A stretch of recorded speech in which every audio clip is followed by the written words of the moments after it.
લગ્ન જીવન શું છે એવું કોઈ પૂછે ને તો હું હંમેશા કહું કે રોજ એક જ માણસના પ્રેમમાં પડવાની મજા. સવાર પડે અને તમે એવું વિચારી લો કે આજે શું સરસ થશે. ખરાબ તો બધું બહુ થાય જ છે. રોજ સવારે આંખ ખુલે ત્યારથી ડ્રાઈવર મોડો આવે, બાઈ ના આવે, ફોન બગડી જાય, ફોનનું બેટરી ચાર્જિંગ ના હોય, ટ્રાફિક નડે, તમે નક્કી કર્યા હોય એ ટાઈમે તમે પહોંચો નહીં, આવું તો બધું થાય જ છે. નવું શું બને છે તમારી જિંદગી? એવું શું થાય છે કે જેને લીધે જિંદગી જીવવા જેવી લાગે છે? કેટલા બધા લોકો એવા છે કે જેને ઘરે પાછા આવવાની ઈચ્છા જ ના થાત જો ઘેર પત્ની કે બાળકો ના હોત. આ પત્ની કે બાળકો એક ઘરે પાછા આવવાનું કારણ છે, તમારું પરમેનન્ટ એડ્રેસ છે સાહેબ. બાકી તો આપણે બધા આ રેનેસાં જેવી એક હોટેલમાં રૂમ રાખી લો, ખાઈ પીને જલસા કરો, ન લોન્ડ્રીની ચિંતા ન બીજી કોઈ ચિંતા, એક રૂમમાં રહેવાનું, એ લોકો એમનું કામ કરી જાય, આપણે આવીને સુઈ જવાનું, બીજી ક્યાં મગજમારી છે? ઘર કેમ વસાવે છે માણસ? એટલે ઘર કેમ કહેવાય છે? એવો સવાલ હવે યુથને હું બહુ પૂછું છું. પણ આપણે પણ ક્યાંક જવાબદાર એ રીતે છીએ કે આ યુથને પરણવું નથી ને, અથવા જેટલા યુથ એમ કે છે મોડા પરણીશું, ચોઇસીસ બહુ જ વિશાળ થઈ ગઈ છે, સવાલો બહુ પૂછે છે આ યુથ, ખોટા નથી. એની સામે એના મા બાપે આદર્શ દાંપત્યનો દાખલો નથી મૂક્યો. ખરાબ લાગે તો વ્યવહારે, પણ અગત્યની વાત એ છે કે આદર્શ દાંપત્ય જોયું હોય ને તો છોકરાઓને એમ થાય કે યાર આવી જિંદગી જીવવી. આ બધા બાળકોને એમના માતા પિતાએ ક્યાંક ને ક્યાંક કશેક ને કશેક લગ્ન વિશે બહુ ફરિયાદો કરી છે. તારા બાપ આમ, તારી માં આમ, આવું એને એટલી બધી વાર સાંભળ્યું છે કે એને લાગે છે કે અચ્છા તો આ લગ્ન છે, ઝઘડા આપણે રહેવા દો ને. અમારા ભાવનગરમાં કે ઈ રહેવા દો, બાકી બધું કરો પણ ઈ રહેવા દો, એવું કદાચ એમને થતું હશે. બહુ બધા છોકરાઓ યુથ અહીંયા છે, એ લોકોને પણ ખબર હશે, ઘણી વાર એવું નક્કી કરે કે ચલો આપણે જૂના આલ્બમ કાઢીએ. લગ્નના આલ્બમ ક્યાં પડ્યા છે ને એની મોટે ભાગે લગ્નના 15-20 વર્ષ પછી કોઈને ખબર જ નથી હોતી. હું એવું માનું છું કે આખા પરિવારે સાથે બેસીને વર્ષમાં એક વાર કમસે કમ લગ્નનું આલ્બમ જોવું જોઈએ.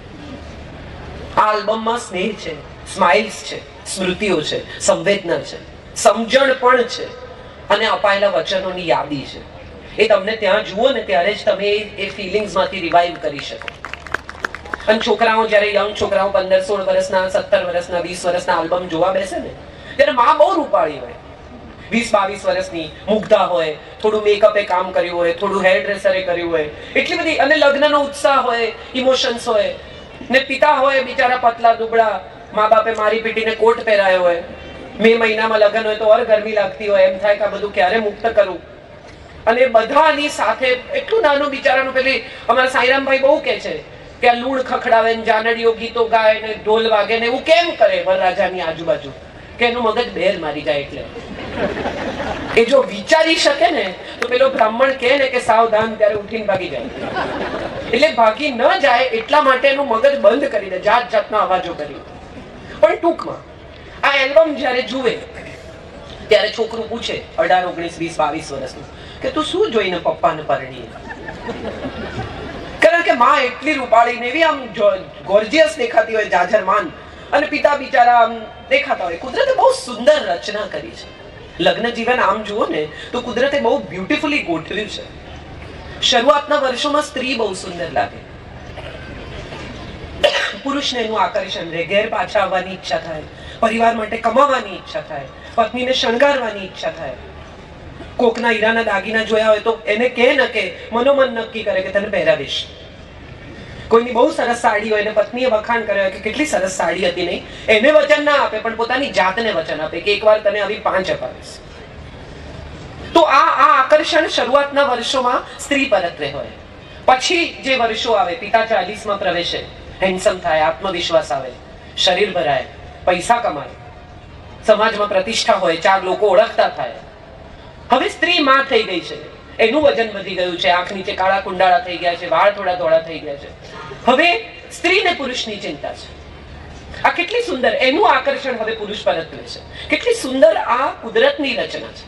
કુદરતે ગોઠવ્યું છે કે શરૂઆતમાં પુરુષને સ્ત્રીનું આકર્ષણ હોય, પછી સ્ત્રીને પુરુષનું આકર્ષણ હોય, અથવા ચિંતા હોય, અથવા ઇન્સિક્યોરિટી હોય. અને આ પરસ્પર અસલામતી, પરસ્પર ઇન્સિક્યોરિટી, પરસ્પર એકબીજા પ્રત્યેનું આકર્ષણ એ લગ્ન જીવનને ટકાવી રાખવાની ઉત્તમ રીત છે. બે લોકો એકબીજાની કાળજી કરે એ બહુ અગત્યનું છે. એકબીજાની ચિંતા કરે એ બહુ અગત્યનું છે. કેટલી બધી પત્નીઓ કોડ શોધી કાઢે ખબર છે ફોન ખોલવા માટે, એનિવર્સરી નાખે ને બર્થ ડેટ નાખે ને ફોન લોક કર્યો છે ખુલતો કેમ નથી, અને પછી આમ તેમ કરીને ખોલે કાઢે, અને કાઢે ત્યારે અંદરથી શું નીકળે? દુઃખો, સવાલો, સમસ્યાઓ. ખરેખર શું ખોલવાનું છે?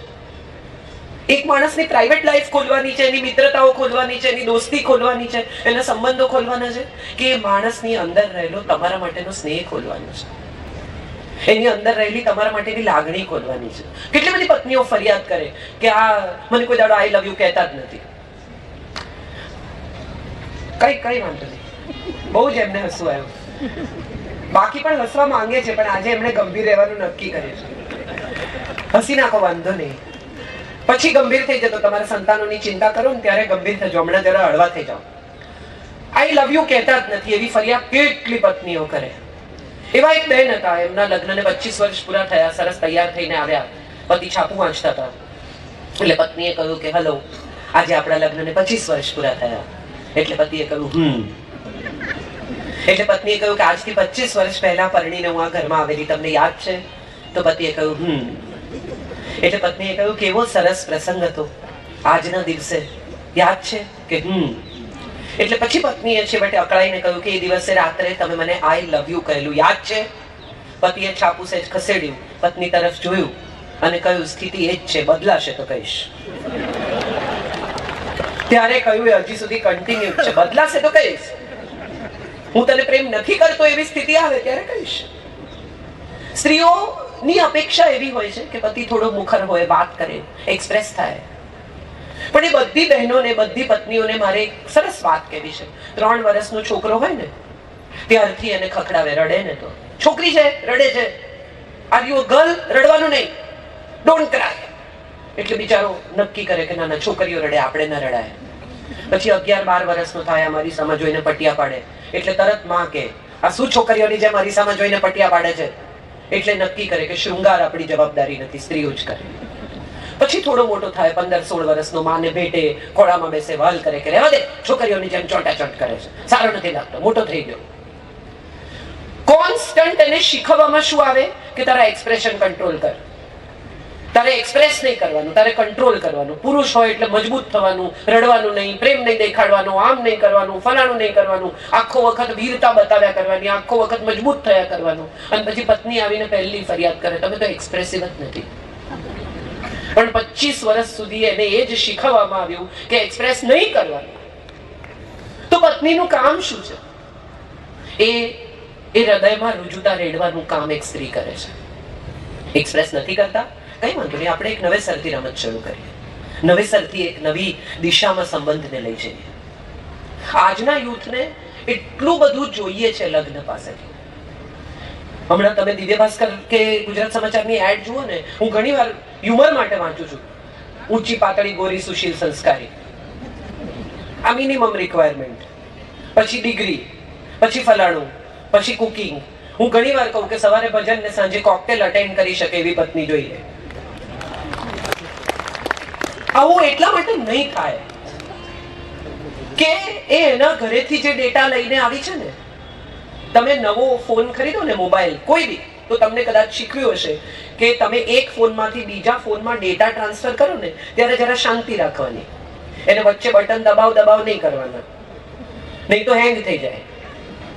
એને ઘેરથી જે ડેટા લઈને આવી છે ને તમારા ઘરમાં ટ્રાન્સફર થાય ને ત્યાં સુધી શાંતિ રાખો, નહીં તો હેંગ થઈ જશે. એને કરવા દો, એને શીખવા દો, એને સમજવા દો, એને ઉઘડવા દો. લગ્ન જીવન છે ને એ ધીરે ધીરે ઉઘડતા પાના છે. આખી બુક તમે એક સાથે વાંચી શકતા જ નથી. અહીંયા પણ જે યુવક યુવતી મળશે થોડીક વાર માટે, 15 મિનિટ, 20 મિનિટ, અડધો કલાક, મને કહ્યું જિગ્નેશભાઈએ કે અહીંયા વ્યવસ્થા રાખી છે.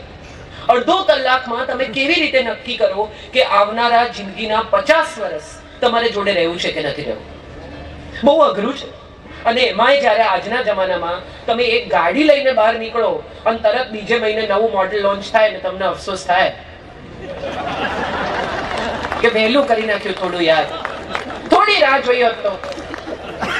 આ બોલો, આ નવું મોડેલ આવ્યું વધારે ફીચર જોડે, બધાને એમ થાય છે, નથી થતું? થયું છે કે નથી થયું? ગાડી ખરીદ્યા પછી તરત એમ થાય કે નવી ગાડી લોન્ચ કરી. સવાલ એ છે કે ક્યાં સુધી એ નવી ગાડીના નવા ફીચરની આપણે પ્રતીક્ષા કર્યા કરીશું? બેસવું છે તો હમણાં જ ચલાવવી છે ગાડી, ઠંડી થવી જોઈએ, મ્યુઝિક વાગવું જોઈએ, આ બધું મિનિમમ રિક્વાયરમેન્ટ છે. 4 પૈડા પર ચાલવી જોઈએ, સારા ફીચર હોવા જોઈએ, મશીન સારું હોવું જોઈએ, કેટલા હોર્સ પાવર છે, ટાયરની ઇંચ કેટલી સાઈઝના છે, આ બધી વાત સાચી.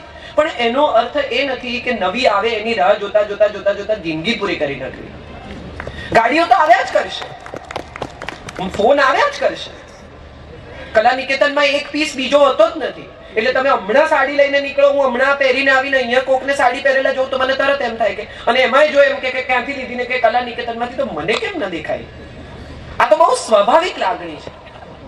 આમાં કઈ એવું નથી કે તમને માણસ માત્ર ને હજી વધુ ની ઝંખના છે, અને એ જ પ્રગતિનું કારણ છે. તમને હજી વધારે જોઈએ છે, હજી વધુ સગવડ, હજી વધુ સુખ, હજી વધુ સારી રીતે જીવવાની તક, હજી વધુ ઇન્વેસ્ટમેન્ટ, એ તો જોઈએ જ છે ને. એ જોઈએ, હોવું પણ જોઈએ, નહીં તો આ દુનિયાની પ્રગતિ અટકી જશે. સવાલ એ છે કે ક્યાં હજી વધુ બસ થશે? Where will you put a full stop is very important. અને મોટા ભાગના લોકો લગ્ન જીવનમાં જે અપેક્ષા રાખે છે ને, એ પહેલા એકવાર અરીસામાં નથી જોતા. બધાને ઘણાને દીપિકા પદુકોણ જોડે લગ્ન કરવા હશે, મહેશભાઈ તો ઓળખે બી છે, એટલે એમને કહો તો તમને મળાવી બી દે. પણ પછી શું? એમ દીપિકાની પણ ચોઈસ હોય, એ વાત આપણે બધા ભૂલી જઈએ છીએ. મારી પાસે આટલા પૈસા છે, મારી પાસે આ છે, મારી પાસે પેલું છે. હા છે, પણ એને પૈસામાં રસ નથી, એ તો પોતે કમાય છે. એને શું જોઈએ છે એ સમજો. બે લોકોની રિક્વાયરમેન્ટ જ્યારે પરસ્પર મેચ થાય ને, ત્યારે લગ્ન જીવન સુખી થાય. બહુ સુંદર છોકરી જોઈએ. હું ઘણી વાર ઘણા લોકો મને મળવા આવે ને એમ કે અમને તો બસ બીજું બધું ઠીક છે, પણ છોકરી સુંદર જોઈએ. અમારા ઘરમાં બધા રૂપાળા બહુ છે. લોહાણા રૂપાળા બહુ હોય, બહુ હેન્ડસમ હોય લોહાણા છોકરા. હું માનું છું આ વાત. એટલે એમ કે અમને તો છોકરી બહુ રૂપાળી જોઈએ. મારે બધાને એક સવાલ પૂછવો છે કે તમારી પાસે ઐશ્વર્યા રાય જેવી એક છોકરીની પ્રપોઝલ આવી, દીપિકા જેવી, સ્પોટલેસ સ્કિન, રૂપનો અંબાર, અડો તો મેલી થઈ જાય. તમને એવી લાગણી આવે કે આને કોઈ અડે નહીં બાપા, અને પોર્સેલિનની ડોલની જેમ તમે આખો દિવસ સાચવીને રાખો, એટલી રૂપાળી, નાજુક, દેખાવડી. પણ મોઢું ખોલે અને સુરતી નીકળે. નજીક છે સુરત, આપણે કે બહુ દૂર નથી, હમણાં જવાની જ છે. અને બીજી છોકરી હોય જે રંગે થોડી ભીનેવાન હોય, બહુ એવું અદ્ભુત ફિગર ના હોય, એવી પાતળી કમર ના હોય, એવા સરસ નાનું સ્કર્ટ પહેરી શકે એવા લાંબા સુંદર પગ ના હોય, પણ સ્વભાવ અદ્ભુત હોય. તમારા ઘરના લોકોને એવી સાચવે, એટલી પ્રેમાળ, દીકરી થઈને આવે, ઘરમાં એની હાજરીથી ઘર ભરાઈ જાય. તમને એમ થાય કે આવી જ પુત્ર વધુ હોવી જોઈએ. તમારી પાસે શીખવા તૈયાર હોય, તમારા પરિવારની પરંપરાનું વહન કરી શકે એવી દીકરી હોય, તો તમે બેમાંથી કઈ પસંદ કરશો? રૂપાળી કે પેલી સહેજ ભીનેવાન છે, થોડી રૂપાળી નથી એ? કઈ? કેમ? તમને તો રૂપાળી જોઈતી હતી ને. સવાલ એ છે કે આપણે બધા ગાડીનું બોડી જોઈને ગાડી નથી ખરીદતા, મશીન જોઈને ખરીદીએ છીએ. કોઈએ કોઈ દિવસ ગાડીનું બોડી જોઈને ગાડી ખરીદી કે સાહેબ આ ઊભી હોય આંગણામાં તો જબરજસ્ત લાગે, એવી ગાડી લીધી છે? કે તમે ગાડીના ફીચર્સ જોઈને, ગાડીની કેટલી રનિંગ કેપેસિટી છે, કેટલી એવરેજ છે, શું છે, એ વિચારીને ગાડી ખરીદો છો? અને જો તમે એવું વિચારીને ગાડી ખરીદો છો તો એક વ્યક્તિની મશીનરી પહેલા તપાસો. કેટલું રનિંગ આપશે, કેટલી એવરેજ આપશે, કેટલું ટકશે, વોરંટી કેટલી છે, સંબંધોની, લાગણીની, સ્નેહની, પ્રેમની. આ બધું બહુ અગત્યનું છે.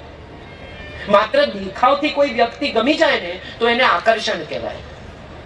જે જોવાથી થાય ને એ આકર્ષણ છે, જે જાણવાથી થાય એને પ્રેમ કહેવાય. આપણે બધા અત્યારે જે દુનિયામાં પ્રવેશી ગયા છીએ ને, એ આખી ગ્લેમરની દુનિયા છે. આપણને બધાને લાગે છે કે આ હિરોઈન જેવી છે એવી મારી પત્ની હોવી જોઈએ. આ ફેન્ટસી છે. હિરોઈન છે સાહેબ, અને પત્ની છે. રાજ કપૂરે કેટલા વર્ષો પહેલા કહ્યું કે મારી એક્ટ્રેસ એ મારી પત્ની નથી ને મારી પત્ની મારી એક્ટ્રેસ કોઈ દિવસ બની શકશે નહીં. આ બહુ અગત્યની વાત છે. અને આ બધી જેટલી બહુ બ્યુટીફુલ દેખાય છે, બધી VFX ફોટોશોપની ઇફેક્ટ છે. જીવતા માણસ પર ફોટોશોપ નથી થઈ શકતું, એ બહુ દુઃખની વાત છે. હવે એવો સમય આવશે.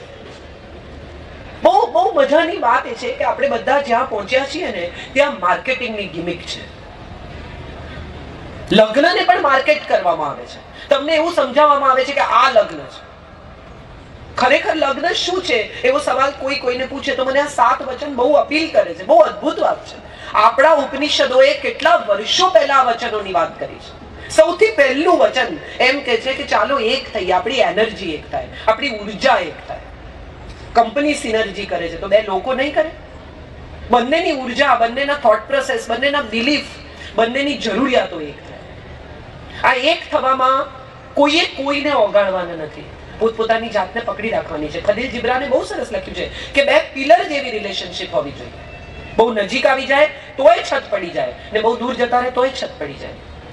તમે હવે પસંદગી કરવાના છો એટલે આ વાત બહુ અગત્યની છે. તમે સિગરેટ પીઓ છો? ના. કેમ? કારણ કે અત્યારે છોકરી ગમી ગઈ છે અને આ પડાવી છે. તમે ડ્રિંક લો છો? ના ના, બિલકુલ નહીં. અને પછી એન્ગેજમેન્ટ થઈ જાય એટલે એકાદ દિવસ એને પાર્ટીમાં પબમાં લઈ જાય ને એને કહે કે તું મને બહુ ગમી ગઈ હતી ને એટલે મેં તને ખોટું કીધું. જે સંબંધની શરૂઆત જ ખોટું બોલવાથી થાય, એ સંબંધ કેટલો દૂર જાય. સત્ય કહેવા પછી જો એ વ્યક્તિ તમારી સાથે લગ્ન કરવા, હા એવું કહી શકે કે મને ગમતું નથી તમે ડ્રિંક લો છો, અથવા મને ગમે છે, મને વાંધો નથી, હું નહીં લઉં જિંદગીમાં કોઈ દિવસ. આ સ્પષ્ટતાઓ સાથે સંબંધની શરૂઆત થવી જોઈએ એ હું હંમેશા માનતી આવી છું. કેટલા બધા લોકો એવા હોય, મારે ત્યાં પત્નીઓ આવે ફરિયાદ કરે કે બીજાની સાથે તો બહુ હસી હસીને બોલે છે. એટલે આ બીજાની સાથે જે હસી હસીને બોલે છે એવી ફરિયાદ કરનારી લગ્નના 15-20 વર્ષે પત્ની હોય ને, એને હું હંમેશા કહું કે બીજાની સાથે ગુસ્સે થઈને બોલશે તો તમને ગમશે? સપોઝ અહીંયા આ સમારંભમાં આવ્યા હોય, પ્રવીણભાઈ છે કે મહેશભાઈ છે, એમને કોઈ નમસ્તે કરે, શું છે તમારે, આવી રીતે વાત કરે, ચાલે? ગુસ્સે તો એના પર જ થવાય જે પોતાનું માણસ છે. વડચકું એને જ ભરાય જેની સામે તમને કોઈ પણ પ્રકારના જજમેન્ટનો ભય નથી. એ તમને જજ નહીં કરે, એને ખબર જ છે. કેટલી બધી પત્નીઓ કે એવા જ છે. આ એવા જ છે એટલે શું છે? એ સ્વીકાર છે, પરમ સ્વીકાર છે કે મેં એમને આવા જ સ્વીકારી લીધા છે. આ કેટલી અદ્ભુત વાત છે. તમે જો સ્વીકાર કરી લો એકબીજાનો તો જિંદગીમાં બીજો કોઈ પ્રોબ્લેમ જ નથી. પણ લગ્નની મજા એ છે કે બે લોકો પરણે ને એટલે સુધાર કેમ્પ ચાલુ કરે, એકબીજાને સુધારવાની આખી પ્રક્રિયા. કેટલી બધી પત્નીઓ કે તારી માએ તને કંઈ શીખવ્યું જ નથી. આ માએ નથી શીખવ્યું એ શું છે? માટલાની પાસે ઉભો રહીને છોકરો પાણી માંગે અને માં એની બેનને કહે આપને બેટા. પણ પત્ની તો કમાતી આવી છે, કામ કરતી આવી છે, એજ્યુકેટેડ છે, એટલે હવે પત્ની એમ કે છે કે પાણી તો લઈ લે યાર તારી જાતે. આ પહેલો સંઘર્ષ અહીંથી શરૂ થયું.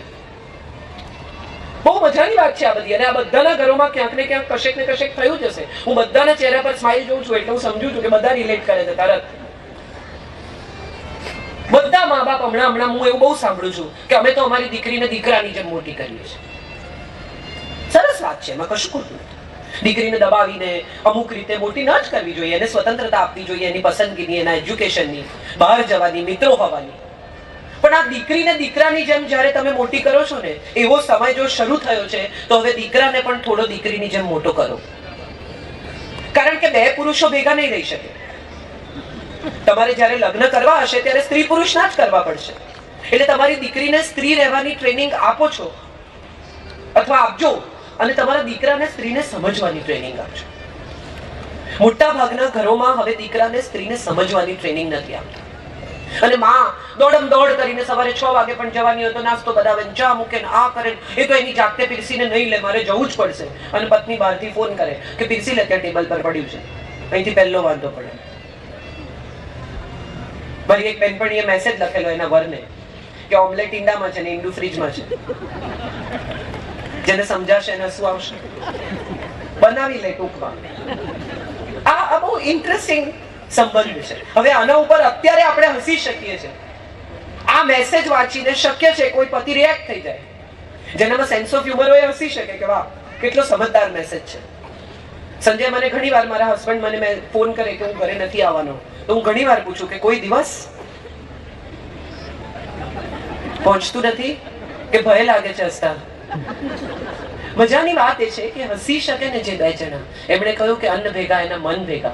હું એવું કહું છું કે જે બે જણા જોડે હસી શકે ને એટલે ક્યારેય છૂટા પડીને રડવું ન પડે. હસતા રહો.